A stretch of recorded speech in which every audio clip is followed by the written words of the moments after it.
Nagsimula ang kwento sa isang concert rehearsal kung saan nagambala ng isang grupo ng mga armadong kalalakihan. Si Mateo at ang kanyang kaibigan na si John ay bahagi ng tactical team na ipinadala doon upang iligtas ang mga musikero. Doon, nagsimulang mag-record ng mensahe ang mga kriminal. Humihingi sila ng 300 milyong euro, at nagtatapos ang kanilang video sa isang pagpapakita kung ano ang mangyayari kung hindi nila ito makuha.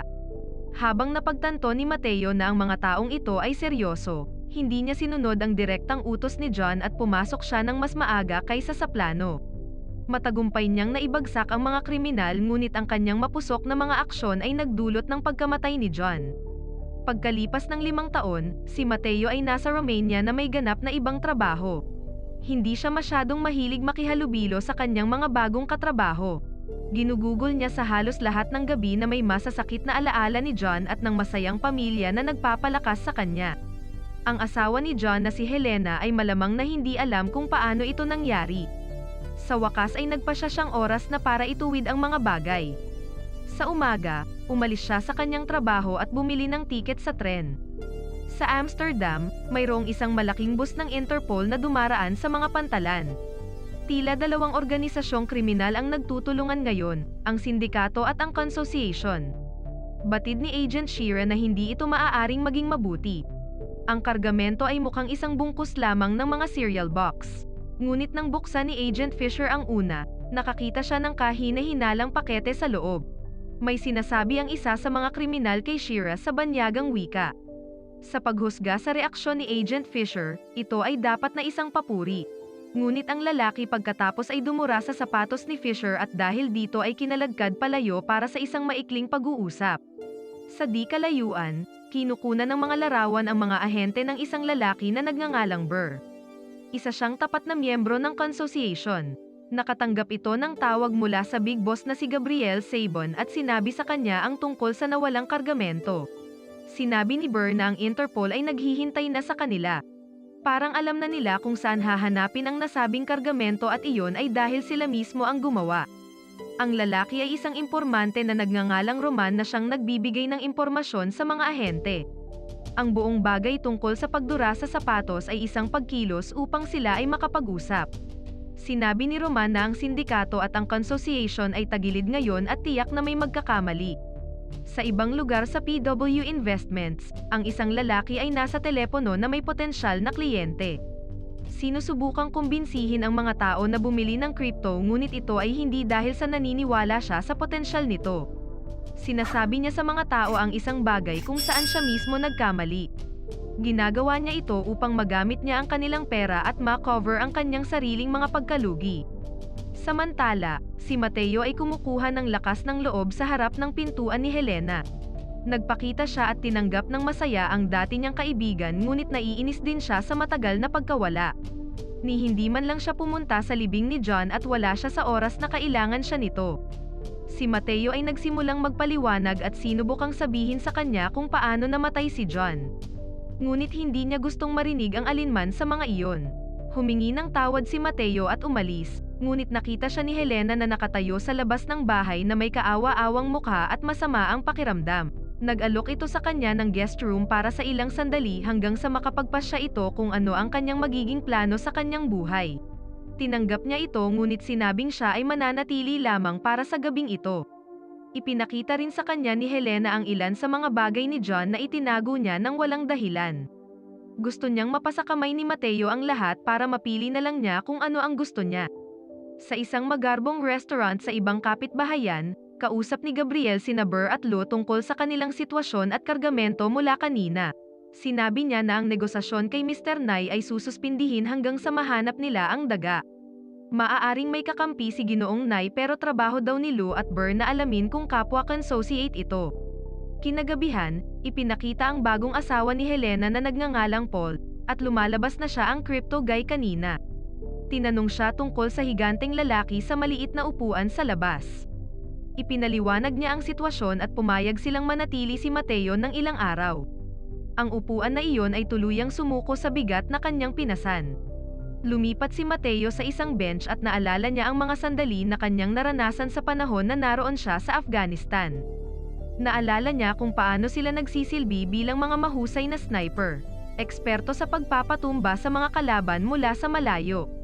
Sa panahon ng kanilang mga misyon ay casual silang nagkukumpisal sa isa't isa na parabang ang pagwawakas ng mga buhay ay isang karaniwang gawain lamang. Sa kasalukuyan, sinabi ni Angie sa kanyang ina na gusto niya ang kanilang bagong bisita. Siya ay malungkot at nangangailangan ng isang bagong kaibigan. Sumama si Paul kay Mateo para uminom ng serbesa ngunit wala sa kanila ang masyadong madaldal, at hindi gaanong bukas si Mateo tungkol sa kanyang mga pakikipagsapalaran bilang isang sundalo. Sinasabi lang niya na nami-miss niya ang kalawakan ng Afghan at kung gaano ito kapayapa. Walang pakialam si Paul sa ganitong usapan kaya bumalik siya sa loob pagkalipas ng ilang minuto. Sinabi kay Helena na napinsala ang utak ng lalaki. Sa halip na magalit, tumawa siya at tinanong ang asawa kung nakaramdam ito ng takot. Sinabi ni Helena na wala siyang dapat ipag-alala sa kanyang asawang bayani sa digmaan at sa Tarzan na nasa ibaba. Siya ang gusto niyang makasama at magpatuloy sa kanyang buhay. Sa umaga, nakita ni Mateo si Angie na nag-iwan sa kanya ng isang premonitory note. Humihiling sa kanya na huwag umalis nang walang pamamaalam. Nagpasya siyang kailangan niyang manatili pa ng ilang sandali. Kumuha siya ng ilang damit ni John para mag-jogging.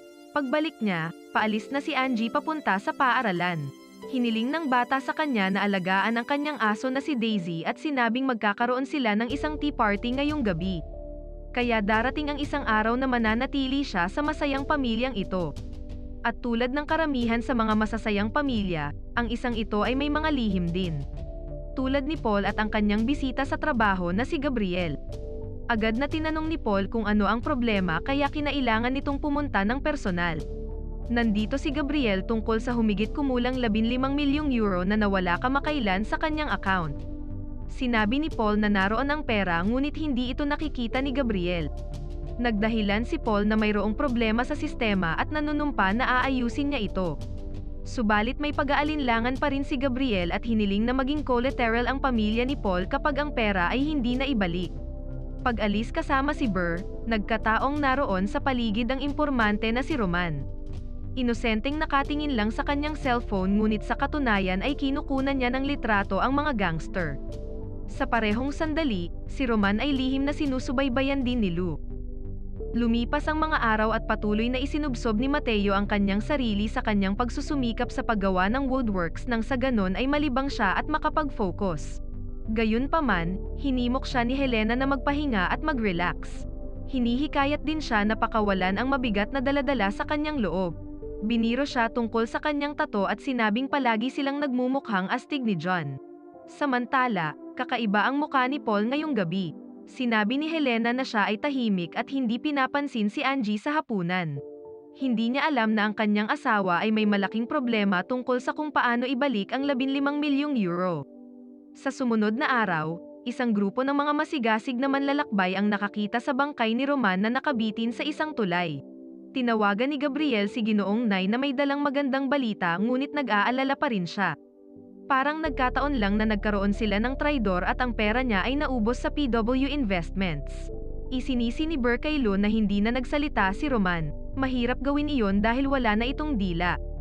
Habang ang mga ahente ay nagkakaroon ng isang nakakagulat na sorpresa nang makilala si Roman, si Paul ay nasa opisina at nanonood ng balita tungkol sa pagbagsak ng isang bagong cryptocurrency. Mula sa isang panig ay may kausap si Paul. Maling crypto ang napili niya sa pag-invest at ginawa iyon gamit ang pera na pagmamay-ari ng maling kliyente. Tinawagan niya si Gabriel na may kalunos-lunos na kwento tungkol sa pagkakamali na mas komplikado kaysa sa inaasahan. Hindi man lang sumigaw si Gabriel, nagpadala lang siya ng mga tauhan para ayusin ang bagay. Samantala, si Shira at Fisher ay determinado para mailabas ang katotohanan. Handa silang halungkatin ng mas malalim ang mga pangyayari sa paligid ng pagkamatay ni Roman. Matibay ang kanilang paniniwala na si Gabriel ang mastermind. Ang kanilang investigasyon ay nagsisimula sa pag-access ng data sa cellphone ni Roman na maaaring makakatulong sa pagbunyag ng mahahalagang mga impormasyon. Sa bahay, pinapanood ni Helena si Angie na nakikipaglaro kay Mateo at ilang sandali ay tumawag ang kanyang asawa. Nagpaalam si Paul na magtatrabaho siya mamayang gabi pagkatapos ay ginamit niya ang ibang telepono para magpadala ng mensahe kay Roman. Sa kanyang mensahe, sinasabing handa na siyang gumawa ng deal ngayon. Sa sumunod na araw, sinabi ni Helena kay Mateo na dapat niyang pag-isipang manatili ng mas matagal. Gusto ni John na makita siyang magka-bonding sila ni Angie. Nang ang mga bagay ay tila nagiging mas mabuti, biglang may dumating na mga kalalakihan. Inatake nila si Mateo para makuha ang bata at isinakay sa kotse, habang parehong nakadapa si Helena at Mateo. Tumayo si Mateo at nagnakaw ng bike para sundan si Angie. Habang si Helena ay nanghiram ng telepono mula sa isang tao para tawagan ang kanyang asawa. Sinabing may mga kalalakihang kumuha kay Angie. Batid niya agad ang nangyari at tinawagan si Gabriel pero wala ito sa mood na makipag-usap. Iniwan na ngayon ni Mateo ang bike at tumalon sa tuktok ng kotse ng mga tauhan ni Gabriel. Pag-abot sa loob ay hinihila niya ang bawat isa sa kanila na parang isang galit na dambuhala. Ilang sandali pa ay biglang may sumalubong na sasakyan at si Mateo ay tumilapon. Nagising na lang siya sa ospital na nakahiga sa kama at nakaposas ang kanang kamay. Nasa hallway si Helena at sinisigawan ng isang pulis dahil wala pa rin si Angie. Dumating si Shira at ang kanyang partner upang ipaalam sa pulis na kukunin nila ang kasong ito mula doon. Sinubukan ni Mateo na umalis kasama ang kama. Binuksan ng mga ahente ang posas ngunit may ilang katanungan si Shira tungkol kay Mateo.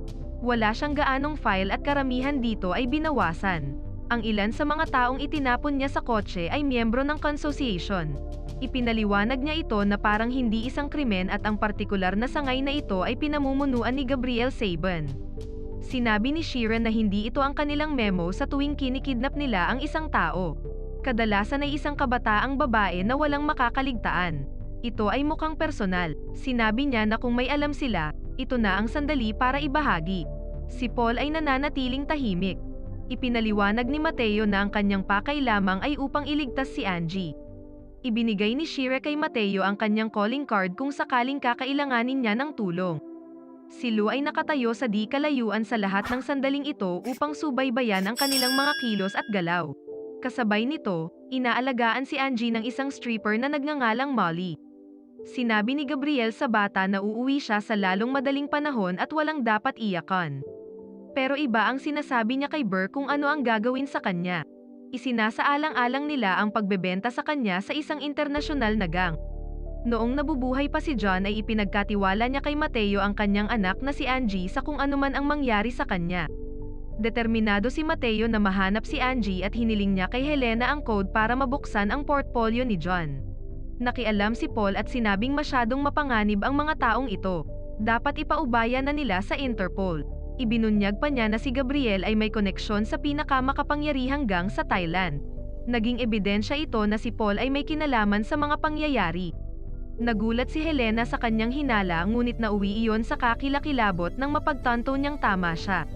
Ipinagtapat ni Paul ang lahat at sinabing walang paraan upang makipagdigma sila sa mga taong ito.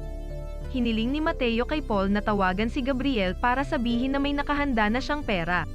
Nag-set up sila para sa pagtatagpo sa isang construction site sa Westport. Naisip ni Burr na ito ay isang bitag at gayon din si Gabriel kaya pinapunta si Burr sa lugar upang patayin si Paul o kung sino man ang sumulpot. Samantala, nalaman ni Shira ang bagong impormasyon kung saan may koneksyon si Paul at Roman mula sa telepono. Ipinadala ni Paul kay Roman ang isang mensahe na nagsasabing gusto niyang makipagdeal. Sa pagkilala sa kahalagahan ng natuklasang ito, tinawagan ni Shira si Fisher at inutusan na magmatsyag sa lugar ni Paul. Kasunod nito ay tinutukan siya ni Mateo ng baril, at ito ay para lang hiramin ang kanyang kotse upang may masakyan papunta sa construction site. Kahit papaano ay inalok siya ni Helena ng kape. Nagtanong si Fisher tungkol kay Paul at sinabing nasa itaas siya. Tila wala siyang pakialam kung mabulok ito sa kulungan. Sa lokasyon ng pagtatagpo, nakita ni Mateo na wala doon si Angie. Naging malinaw ang lahat na nalaman ni Gabriel ang tunay nilang plano. Napilitan si Mateo na mag-adapt ng isang backup na diskarte. Mahusay niyang iniabot ang bag ng pera at nagpanggap na susuko na siya. Binuksan ng tauhan ni Gabriel ang bag at hindi nila alam na sila ay mahuhulog sa isang bitag ni Mateo. Nagawa niyang patayin sila ng walang kahirap-hirap.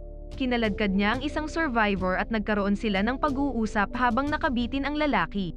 Hanggang sa nabunyag ang lugar kung saan naroon si Angie. Sa bahay ni Helena, nagsisimula ng maghinala si Agent Fisher na maaaring si Paul ay nagpaplanong tumakas. Ilang sandali pa ay pumasok si Lou at ginawang hostage si Helena. Itinulak ni Lou si Helena papunta kay Fisher at agad na inatake.